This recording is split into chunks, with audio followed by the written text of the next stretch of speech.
If someone asks which is the most powerful company in the world, many of us might say Apple, Google, Microsoft, Nvidia, or Amazon. But what if I told you that behind all of these companies stands a single company? As unbelievable as it may sound, one company is a major shareholder in many of the world's largest corporations, BlackRock. Whether it's technology, banking, pharmaceuticals, energy, or defense, there is hardly any major sector where BlackRock does not have investments. BlackRock not only invests in the world's biggest companies, but it also influences how many of those companies are governed and managed. Today, BlackRock manages more than $15 trillion in assets. The annual GDP of most countries in the world is far smaller than that. Even during the 2008 financial crisis, the United States government sought assistance from BlackRock. How did a private company like BlackRock become so powerful? That is what we will explore in this episode of DocuMost. BlackRock is primarily an asset management company. Most companies earn money by manufacturing products or providing services. BlackRock, however, makes its money by investing and managing the assets of other people and institutions. Its primary source of income comes from the fees it charges for managing those assets. In 1988, BlackRock began its journey in a small room in New York with 8 partners. The team was led by Larry Fink, an American businessman.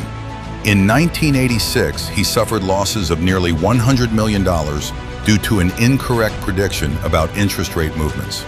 That experience eventually inspired him to establish BlackRock.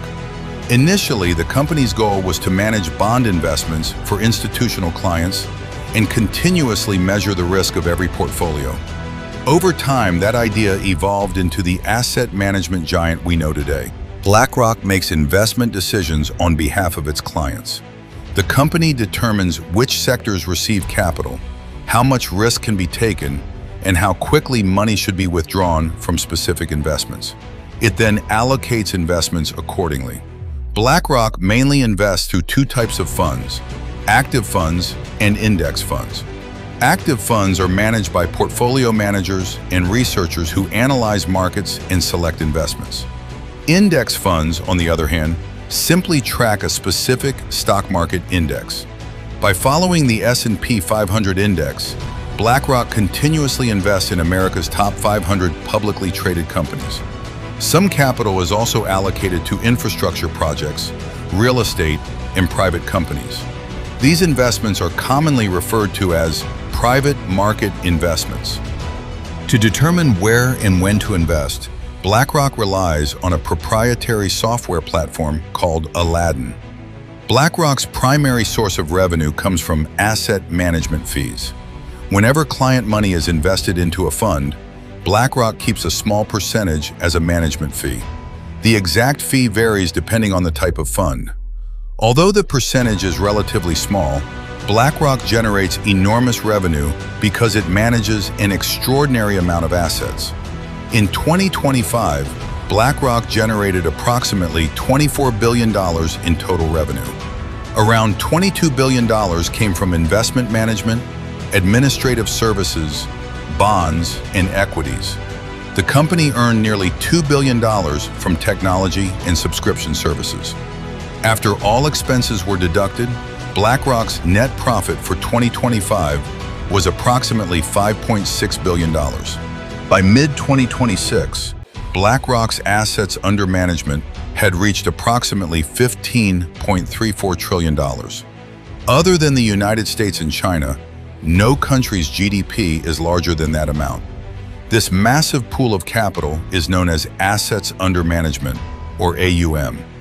AUM represents the total market value of the assets BlackRock manages on behalf of its clients. When stock and bond prices rise, AUM increases. When new investments flow into BlackRock, AUM grows even further. Conversely, if clients withdraw money or markets decline, AUM can decrease. Because it manages such a vast amount of wealth, BlackRock is connected to thousands of companies, governments, and financial institutions across the globe. While many asset management firms actively compete for new clients, some of the world's most profitable corporations willingly entrust their assets to BlackRock. As a result, BlackRock has influence over matters ranging from CEO appointments to board elections at major corporations. Not only that, during both the 2008 financial crisis and the economic turmoil of 2020, the U.S. government sought assistance from BlackRock in managing financial assets. This demonstrates how powerful the company has become, despite the fact that most people have never even heard of it. According to some economic analysts, concentrating such extensive financial and corporate influence in a single private institution may pose risks to the global economic system. BlackRock's asset management business relies heavily on a software platform known as Aladdin. Managing investments for the world's largest institutions requires processing enormous amounts of data related to stocks, bonds, loans, and currencies every day. To organize this complex process, BlackRock developed Aladdin.